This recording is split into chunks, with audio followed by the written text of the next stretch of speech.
नमस्कार, स्वागत है आप सभी का। आपके साथ मैं हूं स्वप्निल मारो। राजस्थान के इस बुलेटिन में बात होगी तमाम बड़ी खबरों की। बात करेंगे माकन के मिशन मरुधरा की। माकन आज कोटा के दौरे पर रहने वाले हैं और बात होगी आरएलपी के दिल्ली कूच की और दिखाएंगे कहां कहां प्रदेश में अपराध अनलॉक हुआ है। लेकिन शुरुआत करते हैं टॉप 10 महानगर से। जम्मू कश्मीर के शोपियां में सुरक्षा बलों को बड़ी कामयाबी मिली। आतंकियों से मुठभेड़ में सुरक्षा बलों ने एक आतंकी को मार गिराया, 2 जवान घायल हुए।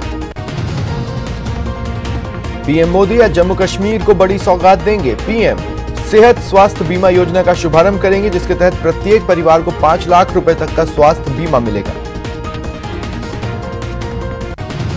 आज किसान संगठनों की अहम बैठक होनी है। इसमें किसान संगठन प्रधानमंत्री नरेंद्र मोदी द्वारा बातचीत की पेशकश पर चर्चा करेंगे और आगे की रणनीति बनाएंगे।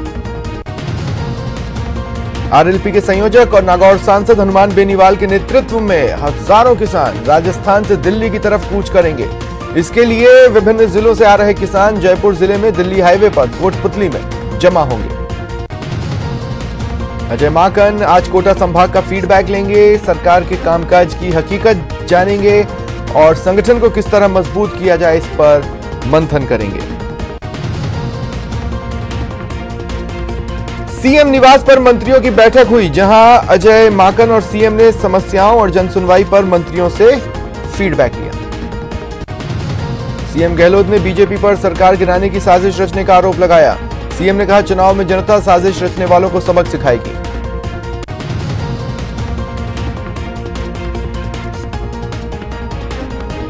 पिछले 24 घंटे के दौरान कोरोना के 23,067 केस देश में आए। कोरोना के कुल केसेस 1,01,46,000 के पार। मरुधरा में पिछले 24 घंटे में 1,023 नए केस आए, 7 लोगों की मौत हुई। कुल केसेस 3,03,000 के पार है। भीलवाड़ा की भीमगंज थाना पुलिस ने शहर में चश्मे की एक दुकान से 2 लाख की चोरी के मामले में 2 आरोपियों को गिरफ्तार किया। चोर वहां चश्मा खरीदने गए थे और गल्ले से 2 लाख रुपए चुरा ले। बढ़ते आगे, बड़ी खबर मिल रही है पाली से। यहां डूबने से 2 युवकों की मौत हो गई। जवाई नहर में ये युवक नहाने गए थे, इसी दौरान हादसे का शिकार हो गए। 6 युवक थे जो जवाई नहर पहुंचे थे नहाने के लिए। इनमें से 2 की डूबने से मौत हुई है। 2 युवक खुशकिस्मत रहे, उन्हें लोगों ने बचा लिया। लेकिन जो 2 युवक मारे गए हैं उन्हें नहीं बचाया जा सका। डूबने से उनकी मौत हो गई। ये दोनों युवक सगे भाई थे। ज्यादा जानकारी के लिए बात करते हैं सहयोगी श्याम से। श्याम, क्या जानकारी है? जी स्वप्निल, ये जो 2 डूबने वाले लोग हैं जो जोधपुर से अपने ननियाल जवाई आए थे और वहां से जवाई नहर देखने के लिए जवाई के हवा में क्षेत्र में निकले थे, जहां पर सुमेरपुर व जालोर क्षेत्र के किसानों को सिंचाई के लिए पानी दिया जा रहा है, जिसकी वजह से तेज बहाव में वो नहर चल रही थी। और कल शाम को ही उस नहर को 6 बजे बंद किया था और उसी पानी के कम वेग को देखते हुए इन्होंने नहाने का विचार किया और नहर के अंदर उतर गए। लेकिन नहर की गहराई में ये लोग डूबते चले गए। वहां पर मौजूद लोगों ने पुलिस को सूचना दी, जिस पर पुलिस ने गोताखोरों की मदद से 4 लोगों को तो बचा लिया, लेकिन 2 लोगों को बचाया नहीं जा सका। ये दोनों मृतक है जो सगे भाई है और जोधपुर के बम्बा मोहल्ले निवासी रहने वाले हैं। जी, इनके परिवार को सूचना दे दी गई होगी। क्या स्थिति है उस फ्रंट पर? और दूसरा शाम, ये भी जानना चाहता हूं कि क्या किसी तरह की सहायता या सहायता राशि या मुआवजे का ऐलान हुआ है? जी, इनके परिवार को इतला दे दी गई है और इनके दोनों के शव सुमेरपुर के अस्पताल की मोर्चरी में रखवाए गए हैं, जहां पर आज उनके पोस्टमार्टम के साथ इनके परिजनों को सुपुर्द कर दिए जाएंगे। हालांकि अभी तक मुआवजे की किसी प्रकार की कोई घोषणा नहीं की गई है और इनके परिजनों की अब जो मांग सामने आएगी उसके बाद ही इस पर कोई निर्णय किया जाएगा। जी चलिए, शुक्रिया तमाम जानकारी के लिए।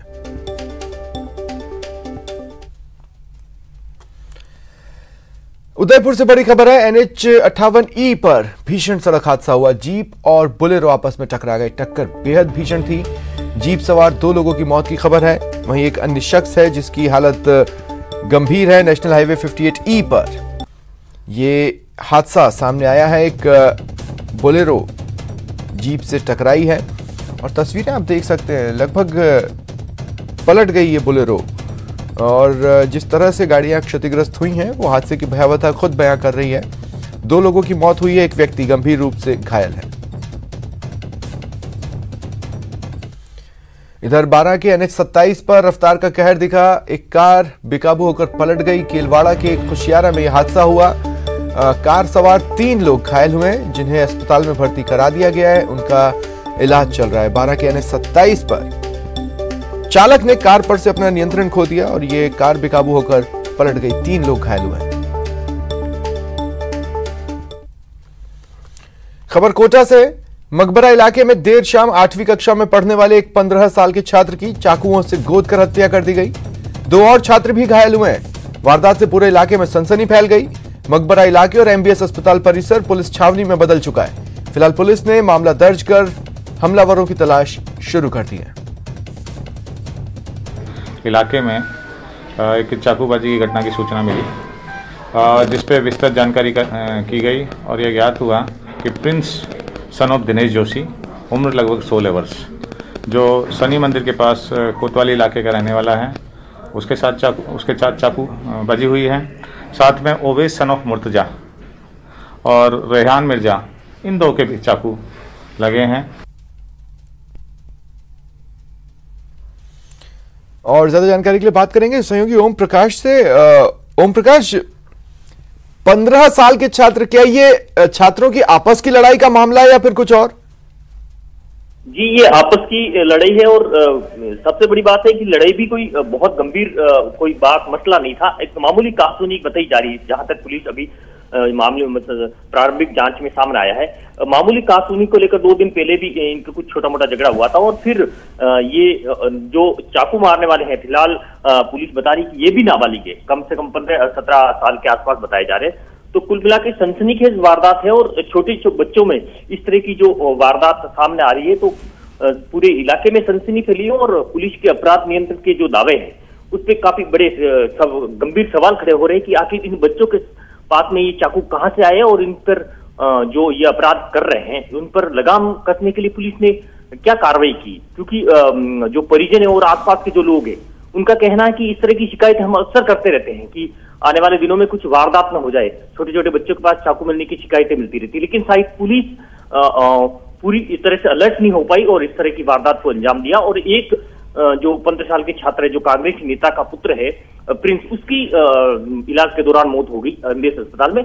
2 और जो घायल हैं, एक पार्षद का बेटा बताया जा रहा है, 2 घायल है जिनका इलाज जारी है। फिलहाल MBS अस्पताल की मोर्चरी में रखा है कि मृतक प्रिंस के शव का फिलहाल पोस्टमार्टम की प्रक्रिया की जा रही है। देर रात पूरे इलाके को छावनी में तब्दील कर दिया गया था। MBS अस्पताल से मकबरा इलाके में एडिशनल SP से आधा दर्जन थानों की पुलिस का जाब्ता लगाया गया था। फिलहाल शांति व्यवस्था कायम और कुल मिलाकर कहा जा सकता कि अब मकबरा पुलिस को नहीं बल्कि कोटा पुलिस को नई प्लानिंग के साथ कुछ काम करना पड़ेगा, ताकि ये जो चाकूबाजी की वारदात है कोटा में, जो कोटा शहर कोचिंग नगरी को बदनाम कर रही, उस पर शायद लगाम कसने की आवश्यकता है पुलिस को। ओम प्रकाश, जितना मैं समझ पा रहा हूँ ये बच्चों का आपसी झगड़ा है, टीनेजर्स का आपसी झगड़ा है, काफी सेंसिटिव ये मामला है। जिन पर आरोप भी लगा होगा वो भी 18 साल से कम आयु के ही बच्चे होंगे, बशर्ते कि उन्होंने अपनी पहचान के कुछ बड़े लोगों को ना बुला लिया हो। बहरहाल इस सेंसिटिव मामले में पुलिस की कार्रवाई कितना बड़ी है? जी, फिलहाल पुलिस का कहना है कि हमने उन बच्चों को निरुद्ध कर लिया है, बालकों को पकड़ लिया है। लेकिन सबसे बड़ी सवाल है कि इस तरह की वारदात ये कोई पहला वारदात नहीं। मकबरा थाना का जहां घटना हुई वहां सौरभ हत्याकांड हुआ था 2 साल पहले, और इस इलाके में कई और वारदातें हो गई है, कई मर्डर हो चुके हैं। और सबसे बड़ी बात यह है कि कोचिंग नगरी में पुलिस के अपराध नियंत्रण के दाव पर इसलिए बड़े सवाल खड़े होते हैं कि चाकू से ज्यादातर मर्डर होते हैं और जानलेवा मामले होते हैं, और चाकू बरामद करने के लिए पुलिस आए दिन नई प्लानिंग करती है और शहरवासी भी आए दिन ज्ञापन देते हैं, SP को परिवार पेश करते हैं कि इस तरह की वारदातों को लगाम कसा जाए। तो क्या आप मुझे बता सकते हैं ओम प्रकाश, मतलब बार बार चूंकि चाकू शब्द का इस्तेमाल आ रहा है, ये कोई रूटीन घर में मिलने वाला सब्जी काटने वाला चाकू नहीं है, इनकी जो रीच है वो ज्यादा गंभीर किस्म के चाकुओं तक है? जी, ये बिल्कुल ये सामान्य चाकू नहीं है। ये चाकू ऐसे हैं कि जो शरीर पे घाव करने के बाद सीधे मौत के घाट उतारे जा सकते हैं। ऐसे गंभीर घाव करने वाले चाकू है जो जो बहुत गंभीर वारदातों में प्रयुक्त काम में लिए जाते हैं। और ऐसे चाकूबाजी के कई ऐसे मामले होते हैं जिसमें सामान्य धाराओं में मामला दर्ज कर लिया जाता है और चाकू छुरा समझ के, तो जिससे अपराधों में जो अपराधी है उसमें खौफ पैदा इसका पुलिस का हो नहीं पाता। और कई बार सामान्य ये प्रकरण मान के पुलिस तीसरी कर ली जाती है, इसलिए ये मामले ज्यादातर बढ़ रहे हैं। शहरवासियों में आक्रोश है, स्थानीय लोगों में आक्रोश है और आए दिन इस तरह की वारदात हो रही है। पुलिस को नई प्लानिंग के साथ काम करना पड़ेगा, क्योंकि आए दिन पुलिस कहती है परिवार वालों से बात की जा सकती है, साइकोलॉजिस्ट का इस्तेमाल हो सकता है और बात कर सकते हैं परिवार वालों से कि भाई अगर आपके बच्चे के पास ऐसा कुछ है तो सरेंडर करवाएं, सामान को हम उसको साइकोलॉजिकल ट्रीटमेंट देके या काउंसलिंग कराकर वापस आपके सुपुर्द कर देंगे, या आपकी प्रेजेंस में भी ये किया जा सकता है। क्या इस तरह की प्लानिंग मूर्त रूप ले रही है? जी, पुलिस को करना चाहिए। पुलिस का आश्वासन है, पुलिस का क्या कहना है कि हम नई प्लानिंग कर रहे हैं और पुलिस फिलहाल इस मामले में, जहां तक मेरा मानना है कि पुलिस ये कर पाई है कि पुलिस जब भी हमारे एसपी स्तर के अधिकारी से बात हुई तो उनका कहना है कि हम नाकाबंदी कर रहे हैं, जहां तक कि जो भी कोई नुकीली धारदार जो हथियार मिलते हैं उनको हम पाबंद करते हैं, न केवल पाबंद करते हैं, अरेस्ट करते हैं। लेकिन ये वारदातें आए दिन जो उस पर लगाम नहीं कस रही, ये सबसे बड़ा सवाल है। और पुलिस के अपराध नियंत्रण के दाव पर गंभीर सवाल खड़े होते हैं कि ये कोई आजकल की घटना नहीं, साल भर में दर्जनों ऐसी वारदातें होती और लोग मौत का शिकार हो जाते हैं। ठीक है, चलिए शुक्रिया तमाम जानकारी के लिए। भरतपुर से खबर है, यहां रंजिश में एक व्यक्ति की हत्या कर दी गई। व्यक्ति को गोली मारकर मार डाला। जुरहरा के पुनहाना रोड पर इस वारदात को अंजाम दिया गया है। जुरहरा गांव का रहने वाला था ये मृतक। फिलहाल पुलिस जांच में जुट चुकी है।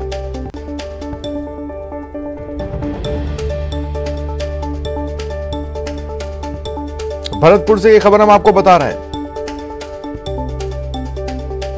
एक व्यक्ति की रंजिश कुछ लोगों से चल रही थी और यही रंजिश उसके लिए घातक साबित हुई। उसकी हत्या कर दी गई, मर्डर कर दिया गया। फिलहाल पुलिस जांच कर रही है। ज्यादा जानकारी के लिए बात करते हैं सहयोगी प्रवीण से। प्रवीण, क्या जानकारी है?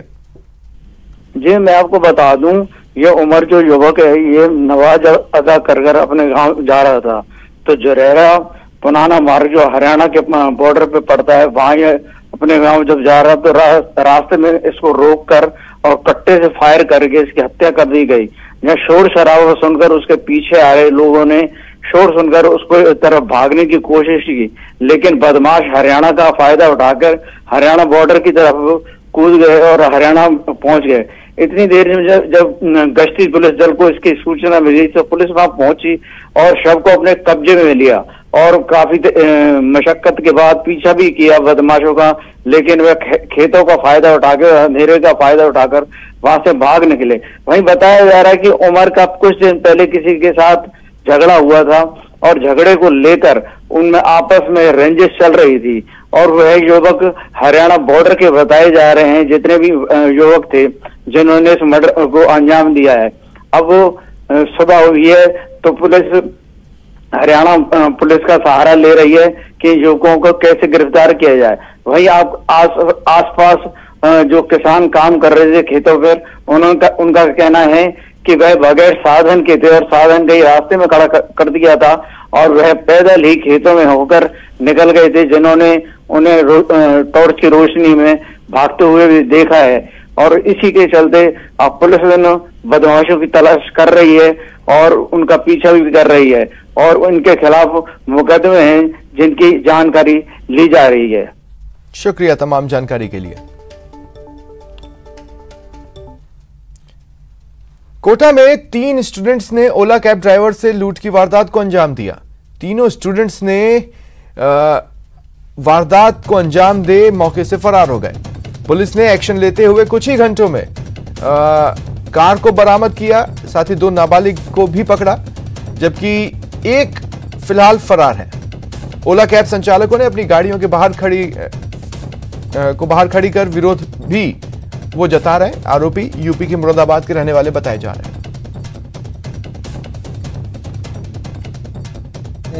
तलमंडी सर्किल से घर के लिए जा रहा था, तो इन्होंने हाथ देके मेरे को रुकाया। इन्होंने बोला भैया हमारे को हिंग ब्रिज घूमना है और स्टेशन छोड़ना है, तो मैं इनको लेके हिंग ब्रिज के लिए आया। तो टोल पार करने वाले इन्होंने गाड़ी रुकाई फोटो खींचने के लिए, तो 1-2 फोटो खींचने लग गए। मैं टॉयलेट करने के लिए गाड़ी से बाहर निकला जैसे मैं टॉयलेट करा पीछे से आके मेरे धक्का दिया, अरे गाड़ी लेके भाग गए थे। कितने लोग थे? ये 3 लोग थे सर। इस बात का पता चला, 100 नंबर पे कॉल आया था। तुरंत उस गाड़ी का पीछा करते हुए हिंडोली तक चली गई थी वो गाड़ी दस्तयाब कर ली और 2 मुलजिम जो थे उनको उठा लिया है। एक की तलाश की जा रही है। सीकर जिले के खंडेला कस्बे में 5 दुकानों के ताले टूटने से व्यापारियों में आक्रोश है। सर्दी बढ़ने के साथ ही चोरों के हौसले बुलंद हुए। चोरों ने खंडेला बाजार में 5 दुकानों को निशाना बनाया, शटर तोड़े, सामान लूटा और फरार हो गए। 5 दुकानों में एक साथ चोरी की वारदात से व्यापारी बाजार में एकत्रित हुए और आक्रोश जताया। पुलिस ने मौका मुआयना कर जांच शुरू कर दी है। 3 बजे मेरे पास फ़ोन आया कि आपकी दुकान से ताल तोड़े हुए हैं। तो मैं आया तो मैंने देखा कि शटर ऊंचा था। ताल तोड़े मैंने अरमान जी चौकी इंचार्ज को फ़ोन किया, उन्होंने आया, मौके पर देखी और मेरी दुकान तो भी मैंने खोली नहीं है, नुकसान कितना क्या हुआ है। 5 दुकान के ताले टूटे हैं एक साथ। ये बहुत बड़ी घटना है प्रशासन के लिए। तो मैं तो चाहूँगा कि व्यापारियों के लिए, इसमें व्यापारी में रोष व्याप्त है। हम सब यहाँ आज भी 100 व्यापारी भी 3-3 का टाइम हो रहा है, 4 बजे टाइम हो रहा है। हम सब 100 व्यापारी के एकत्रित हैं और ये हमारे साथ मतलब कुछ चीज़ के लिए। और ज्यादा जानकारी के लिए बात करते हैं सहयोगी अशोक से। अशोक, चोरों ने बहुत बड़ा चैलेंज दिया है कानून व्यवस्था को। बताऊं कि जिस तरह से सर्दी अभी क्षेत्र में रही है, उसके साथ ही चोरों के जो हौसले हैं वो भी बुलंद हो गए हैं। तकरीबन आज सुबह 3 बजे की ये वारदात जब सामने आई थी, 3-3:15 बजे जो है व्यापारियों को इस बात की सूचना लगी कि खंडेला बाजार में 5 दुकानों के ताले टूट गए और सबसे बड़ी बात, चोरों ने जो है तोड़कर जो इन 5 दुकानों में चोरी की वारदात को अंजाम दिया है। तो उसके बाद बड़ी संख्या में व्यापारी भी खंडेला के बाजार में एकत्र हो गए। पुलिस को भी पूरे मामले की सूचना दी गई। इसके बाद पुलिस ने मौके पर पहुंचकर जो है पूरे मामले की जांच शुरू की है। आसपास जो सीसीटीवी फुटेज लगे हुए हैं वो फुटेज भी खंगाले जा रहे हैं। चलिए, शुक्रिया तमाम जानकारी के लिए।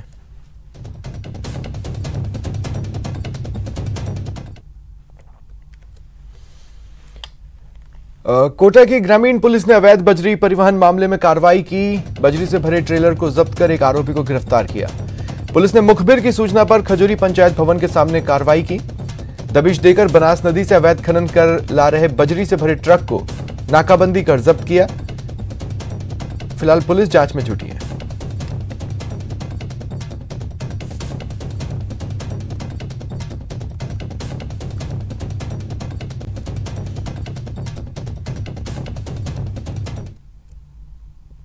और चलिए रुकते हैं ब्रेक के लिए। ब्रेक के बाद देखिए कृषि कानून के खिलाफ आरएलपी का हल्ला बोल।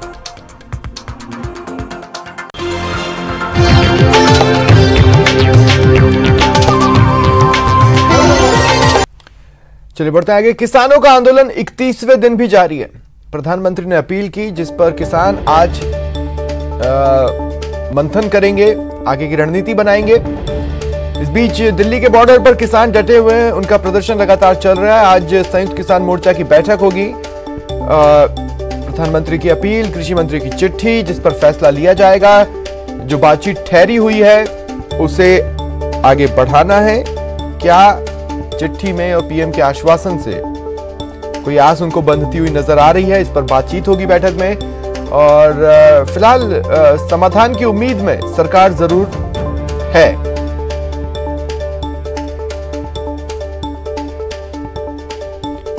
और इधर अलवर से खबर आपको बता दें, शाहजहांपुर में किसानों ने सड़क जाम कर रखी है।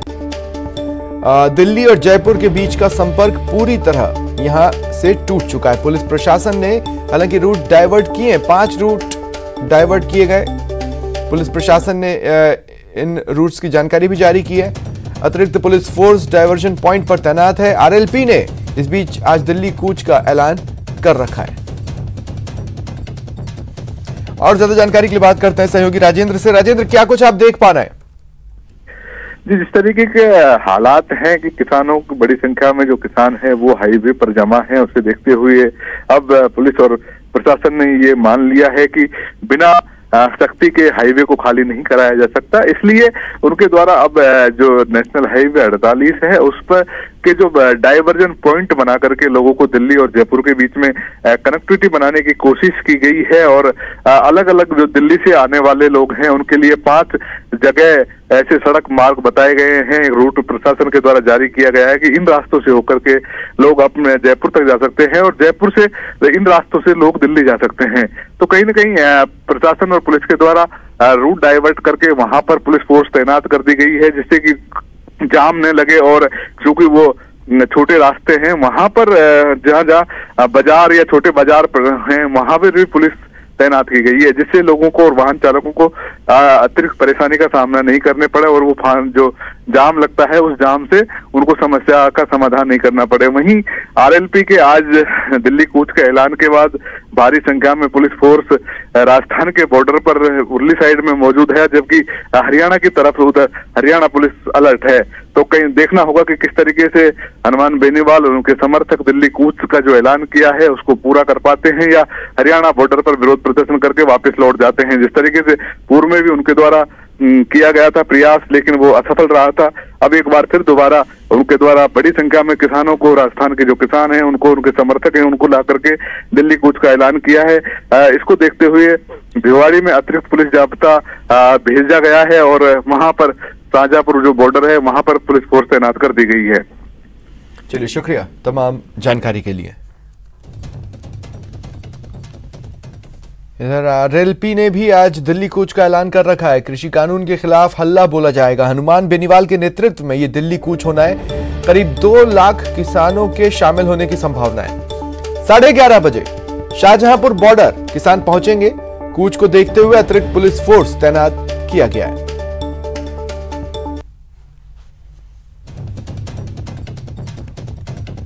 जितना मैं कह रहा हूं उससे अगर 5% भी कांग्रेस बीजेपी के नेता भी मिलकर लड़ाई लड़े तो आम आदमी की समस्या का समाधान हो सकता है। आपको तो जानकारी है कि 52 से लेके आज तक राजस्थान में खुद की पार्टी बना के, खुद की रजिस्टर्ड जो पार्टी, चुनाव भी लड़े, पंचायत चुनाव भी लड़े।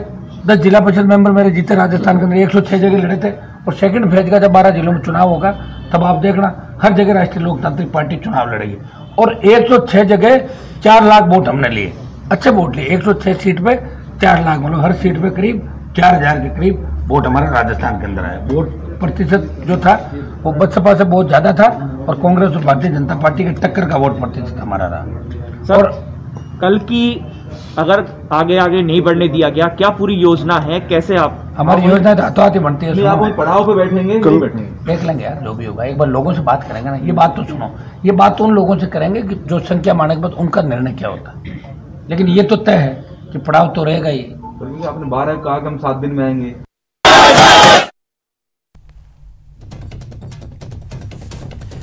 और इस वक्त सहयोगी बाबूलाल धायल मेरे साथ लाइव जुड़ रहे हैं। बाबूलाल, आपके पास आ रहा हूं, क्या तस्वीरें आप दिखा पाएंगे?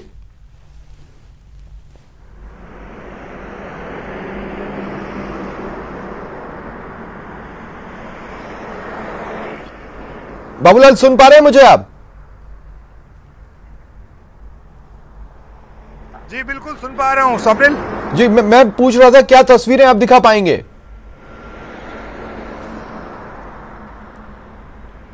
जी देखिए, अभी मैं कोटपुतली नहीं पहुंचा हूं, रास्ते में हूं, लेकिन जहां जहां से खबरें आ रही हैं बड़ी संख्या में किसान कोटपुतली पहुंच रहे हैं। यहां से हनुमान बेनीवाल के साथ वो शाहजहांपुर बॉर्डर यानी कि राजस्थान हरियाणा की जो सीमा है वहां तक उनके साथ चलेंगे।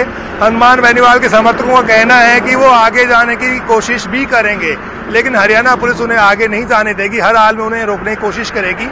तो किसान जो है बड़ी संख्या में राजस्थान भर से आ रहे हैं, क्योंकि हनुमान बेनीवाल के साथ किसान नहीं, उनको लगता है कि मुद्दा बड़ा गर्म है, इसलिए हनुमान बेनीवाल ने आवाज दी है तो जरूर जाना चाहिए। इसलिए आज बड़ी संख्या में किसान यहाँ पर आ रहे हैं। पहले से भी यहाँ पर धरने चल रहे हैं, जो कम्युनिस्ट पार्टी के नेता हैं उनकी अगुवाई में धरने चल रहे हैं। किसान सभा के लोग धरना दे रहे हैं, किसान यूनियन यहाँ पर बड़ी संख्या में है। इसके अलावा ये अहिरवाल का इलाका है जहाँ पर ये धरना प्रदर्शन चल रहा है, तो इस इलाके के जाट, गुज्जर, यादव, तो तमाम किसान बिरादरियों के जो लोग हैं स्वप्निल, वो कई दिनों से धरना दे रहे हैं। 1 महीना हो गया किसान आंदोलन को और अभी तक कोई हल निकलता दिखाई नहीं दे रहा। किसान संगठन भी अपनी जिद पर अड़े हैं, सरकार उनको वार्ता के लिए बुला भी रही है, लेकिन अभी गतिरोध बरकरार है। लिहाजा 1 महीना पूरा होने के बाद भी हालात जस के तस बने हुए हैं। हनुमान बेनीवाल इसमें अपनी राजनीति चमकाना चाह रहे हैं। उनको ये लगता है कि वो भले एनडीए के घटक दलों में जरूर हैं, लेकिन इस वक्त किसान के भरोसे को जीतने का एक बेहतरीन मौका है। इसलिए उन्होंने इस मौके को कैश करने के लिए न केवल नागौर बल्कि जोधपुर, बाड़मेर, सीकर और जयपुर ग्रामीण जिलों का दौरा किया। वहां से बड़ी संख्या में जवान और जो किसान हैं उनसे उन्होंने संपर्क साधा और वो अपनी पार्टी का भविष्य जो है मजबूत करने की दिशा में इस आंदोलन को एक हथियार के रूप में इस्तेमाल करना चाहते हैं। देखना है हनुमान के साथ आज कितनी भीड़ जुड़ती है और वो किस तरह से ऐलान करते हैं और कितने दिन वो रुकते हैं, क्योंकि आंदोलन लंबा चल रहा है और कोई सरकार के लिए भी आसान नहीं किसानों की मांगे मानना, और किसान भी पीछे हटने को तैयार नहीं है। तो ऐसी सूरत सोशल मीडिया एक अलग प्लेटफॉर्म होता है और सोशल ऑन फील्ड वो एक अलग चीज होती है। कल अपने हैशटैग को जबरदस्त तरीके से आरएलपी ट्रेंड करा ले गई। मैं आपसे पूछना ये चाहता हूं कि किसानों की मूवमेंट आपने देखी होगी, जितना दावा किया जा रहा है कि क्या वो किसान वहां पर उस संख्या में पहुंचे जितना आरएलपी को लगा था?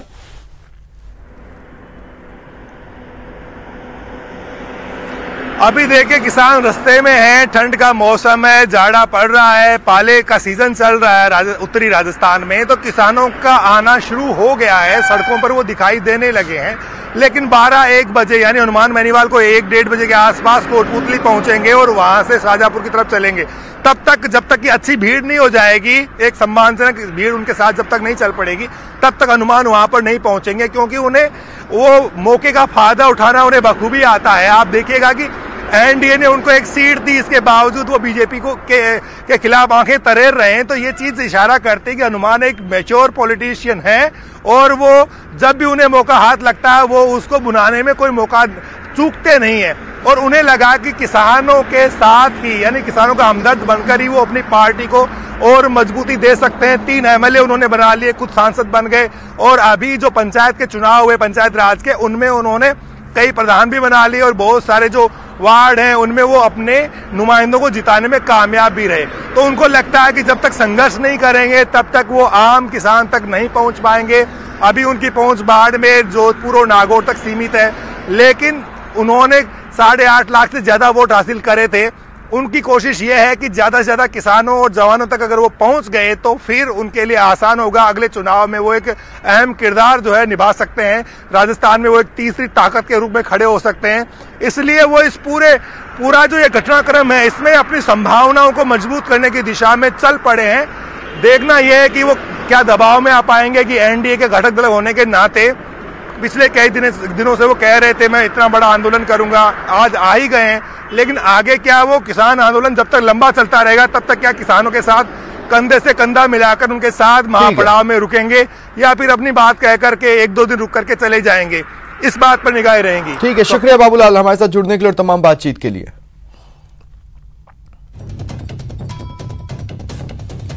और वक्त एक ब्रेक के बाद देखिए अजय माकन का मिशन मरुथरा।